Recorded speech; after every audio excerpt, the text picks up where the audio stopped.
Eu tenho 78 anos e passei a maior parte desse tempo acreditando que o meu silêncio era uma forma de sabedoria e que o meu cansaço era o preço justo de uma vida bem vivida. O que eu tenho para te dizer hoje não é o tipo de conselho que você vai encontrar em cartões de Dia das Mães ou em homenagens sobre o valor do sacrifício feminino, porque a verdade é muito mais fria e urgente do que essas molduras bonitas. Eu vivi décadas sendo o alicerce de uma casa inteira, sustentando o peso dos sonhos e das frustrações de todo mundo, enquanto a minha própria voz se tornava um sussurro que nem eu mesma conseguia mais ouvir. Você precisa entender que o tempo não perdoa a nossa generosidade excessiva e que, se você continuar se doando até não sobrar nada, o mundo vai simplesmente aceitar a sua oferta e seguir em frente sem olhar para trás. Eu acordei tarde demais para essa percepção e agora carrego o peso de saber que minhas mãos cuidaram de 3 gerações. Mas se você me perguntar o que eu fiz exclusivamente por mim nos últimos 40 anos, eu serei obrigada a te responder com o mais absoluto e devastador silêncio. Durante décadas, eu caminhei com a certeza absoluta de que estava trilhando o caminho da virtude, seguindo à risca cada regra invisível que a sociedade impõe às mulheres da minha geração. Eu fui a esposa que entendia tudo sem precisar de explicações, a mãe que nunca reclamava das noites em claro e a profissional que equilibrava pratos impossíveis sem deixar nenhum cair no chão. Eu me sentia orgulhosa por ser chamada de supermulher, achando que esse título era uma medalha de honra, quando, na verdade, era apenas um rótulo que me prendia a uma servidão voluntária e silenciosa. Eu acreditava piamente que o amor era uma conta matemática de prestação de serviços. Quanto mais eu me anulasse, quanto mais eu facilitasse a vida dos outros, mais eu seria amada, respeitada e, finalmente, vista. Era uma normalidade enganosa, uma rotina de cuidados que parecia preencher os meus dias, mas que na verdade estava apenas cavando um buraco profundo onde eu enterrava meus desejos, meus hobbies e a minha identidade singular. Eu segui todos os conselhos bem-intencionados que recebi das mulheres mais velhas da minha família, aquelas que me ensinaram que a paciência era a maior virtude de uma mulher e que o lar era o seu reino sagrado. O problema é que ninguém me avisou que, nesse reino, eu era a única que não tinha direito a um trono, apenas a uma cadeira na cozinha ou a um lugar de escuta eterna no sofá. Eu vivia para ver o reflexo da minha utilidade nos olhos do meu marido e dos meus filhos, comemorando as vitórias deles como se fossem as minhas, porque eu já não tinha mais vitórias próprias para celebrar. Acreditava que estava construindo um legado de união e proteção, mas hoje percebo que estava apenas criando um ambiente onde todos se sentiam confortáveis demais para notar que eu estava desaparecendo. Essa dedicação extrema não era uma escolha consciente. Era um piloto automático alimentado por uma cultura que romantiza o esgotamento feminino e chama a negligência de si mesma de amor incondicional. O meu erro não foi um grande evento dramático, mas sim uma sucessão infinita de pequenas decisões cotidianas que pareciam, na época, a coisa mais responsável a se fazer. Eu me tornei a especialista em deixar para depois. O curso de pintura que eu queria fazer ficaria para quando as crianças crescessem. A viagem com minhas amigas aconteceria quando o orçamento estivesse folgado. E aquele livro parado na cabeceira seria lido quando a casa finalmente estivesse em silêncio. O problema é que o depois é um horizonte que se afasta conforme você caminha em direção a ele, e eu passei 30 anos correndo atrás de uma calmaria que nunca chegava. Eu achava admirável a minha capacidade de aguentar tudo, de ser a pessoa que resolve os conflitos, que lembra de todos os aniversários e que nunca deixa a geladeira vazia, sem perceber que eu estava treinando todos ao meu redor para serem dependentes da minha renúncia. Cada vez que eu engolia uma resposta para evitar uma briga, ou que eu passava o domingo inteiro cozinhando enquanto todos descansavam na sala, eu estava reafirmando um contrato de invisibilidade que eu mesma assinei. A sociedade aplaudia esse meu comportamento, chamando-me de pilar da família e exemplo de dedicação, e esse reconhecimento externo funcionava como um anestésico para o cansaço que já corroía os meus ossos. Eu sentia um prazer culposo em ser indispensável, acreditando que a minha presença era o que segurava as paredes daquela casa, mas eu não percebia que essa indispensabilidade era uma prisão de ouro. Eu estava tão ocupada sendo o suporte emocional de todo mundo que esqueci de construir um chão para mim mesma, achando que, se eu cuidasse bem do jardim dos outros, eles eventualmente cuidariam do meu, o que nunca aconteceu de fato. Hoje eu olho para trás e vejo como esse erro foi repetido sistematicamente, década após década, em cada escolha de colocar a necessidade alheia à frente da minha própria saúde mental ou física. Eu ia trabalhar com febre para não sobrecarregar os colegas, eu ouvia os desabafos intermináveis de parentes mesmo quando a minha própria cabeça latejava de exaustão, e eu fazia tudo isso com um sorriso no rosto. Esse comportamento parecia correto, parecia a definição de uma boa pessoa, e é exatamente aí que mora o perigo, porque o mal que fazemos a nós mesmas raramente tem cara de vilão. Ele tem cara de dever cumprido, de obrigação moral e de sacrifício necessário, e é por isso que é tão difícil parar antes que o tempo se esgote completamente. Eu vi a minha vida passar como se eu fosse uma coadjuvante em um filme que deveria ser meu, aplaudido o sucesso dos outros da primeira fileira enquanto meu próprio palco acumulava poeira. Talvez você esteja fazendo exatamente o mesmo agora, enquanto me ouve, achando que está sendo uma pessoa generosa e dedicada, quando na verdade está apenas se tornando um rastro na vida das pessoas que você ama.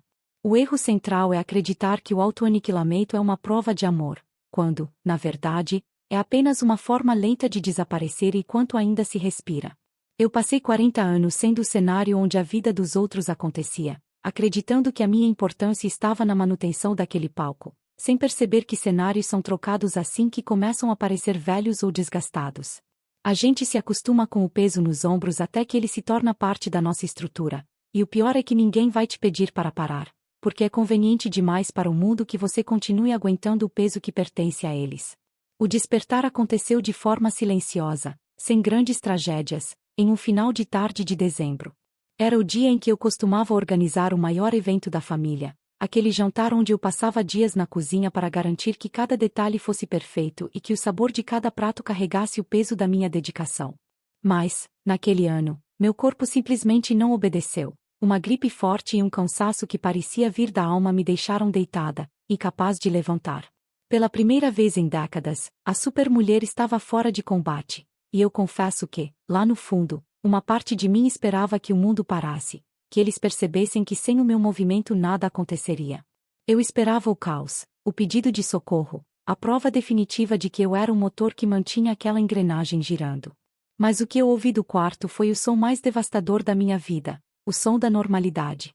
Do corredor, eu escutava as risadas, o barulho dos talheres, as conversas banais e o tilintar dos copos, enquanto eles pediam comida de fora e resolviam tudo com uma facilidade que me feriu profundamente. Ninguém entrou para perguntar se eu precisava de algo além de um remédio rápido. Ninguém parecia perdido ou desorientado pela minha ausência na mesa. A vida deles seguiu perfeitamente bem, sem falhas, sem lacunas, enquanto eu estava ali, no escuro, encarando o teto.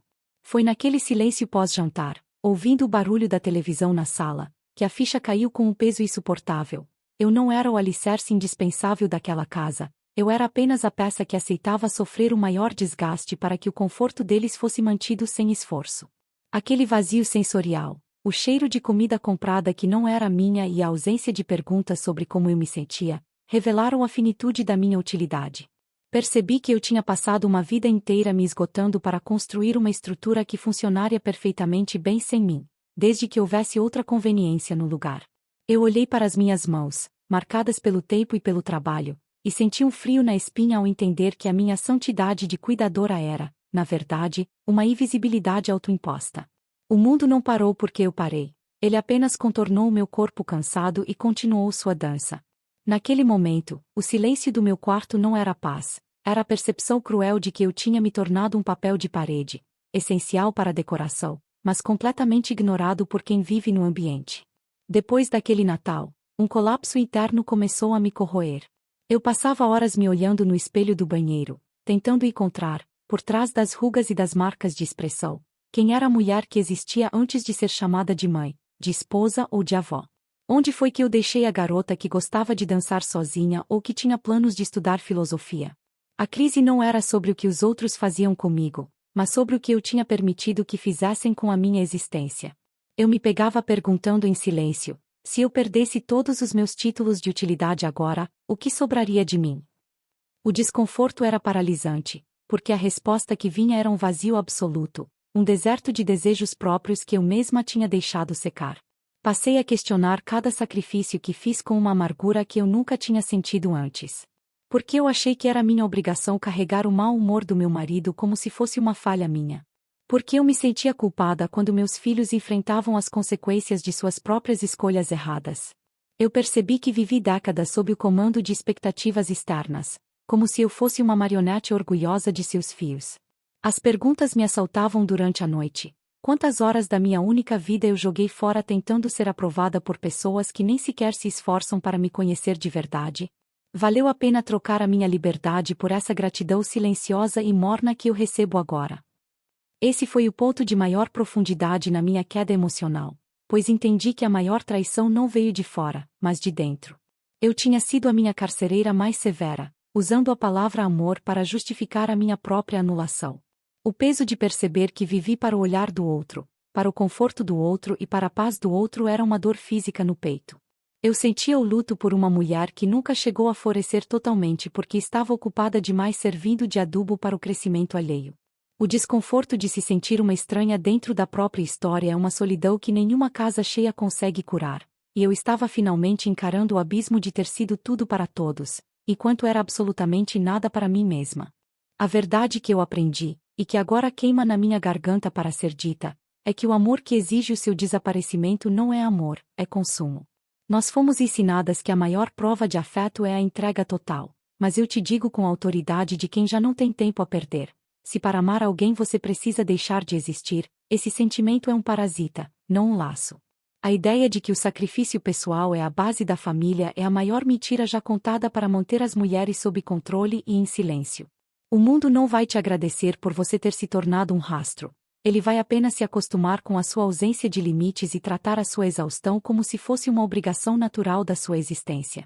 A verdade é devastadoramente simples. Ninguém virá te salvar de si mesma, e ninguém vai bater na sua porta para te devolver os anos que você deu de presente para quem não pediu por eles. Esqueça essa ideia romântica de que o seu valor está na sua utilidade ou na sua capacidade de aguentar o peso do mundo sem reclamar.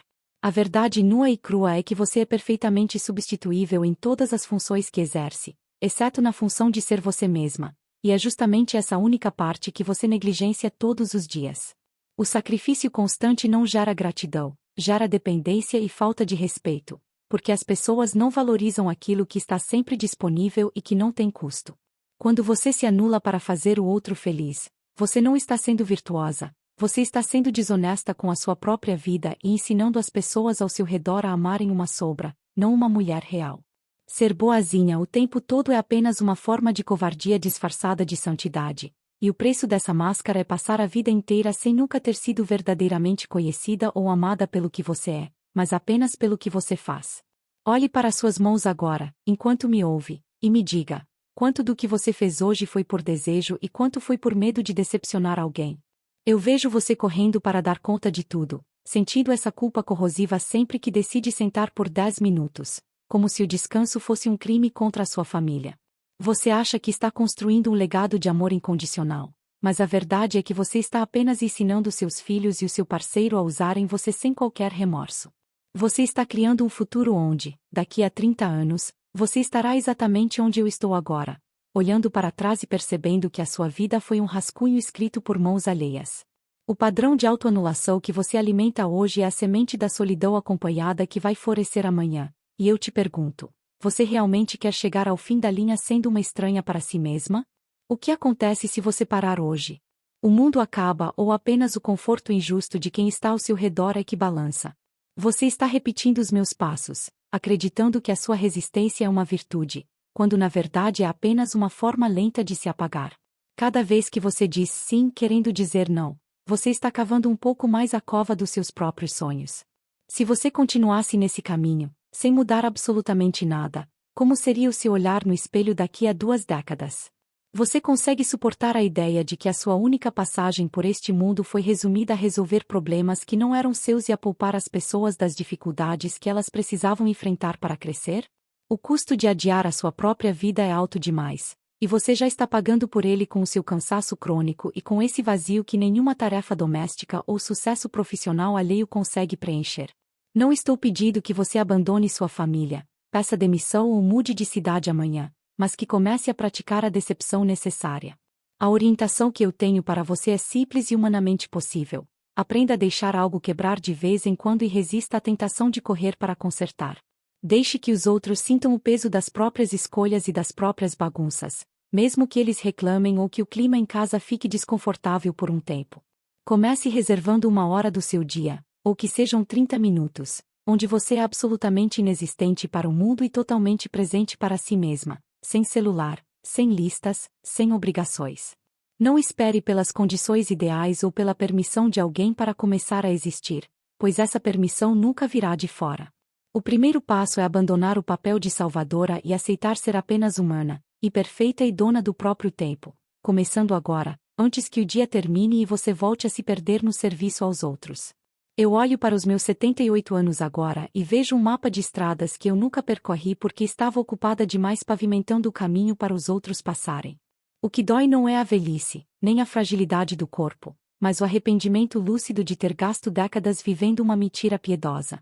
Eu levei mais de 7 décadas para aprender a dizer não sem sentir que estava cometendo um pecado capital, e essa constatação é acompanhada por uma tristeza seca, sem autopiedade, apenas com a clareza de quem percebeu o valor do tempo quando a areia da ampulheta já está no fim. Se eu pudesse trocar todas as homenagens, todos os jantares de domingo e todos os elogios sobre a minha força por apenas 10 anos de uma vida vivida em verdade, eu trocaria sem hesitar um segundo sequer. O contraste entre os anos de servidão e os poucos anos de liberdade interior que eu conquistei agora é a prova de que a vida real só começa quando paramos de pedir desculpas por existir. Ninguém te conta que o arrependimento não é sobre o que você fez de errado, mas sobre tudo o que você deixou de fazer enquanto estava ocupada sendo correta.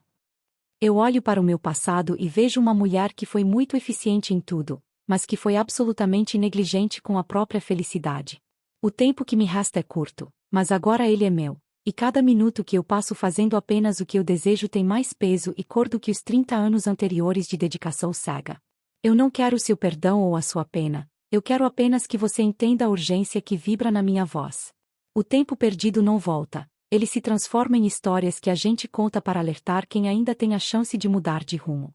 Eu estou velha, sim, mas finalmente estou acordada. E a dor de ter acordado tarde é o que me dá o direito de te sacudir pelos ombros antes que o seu próprio tempo se transforme em silêncio.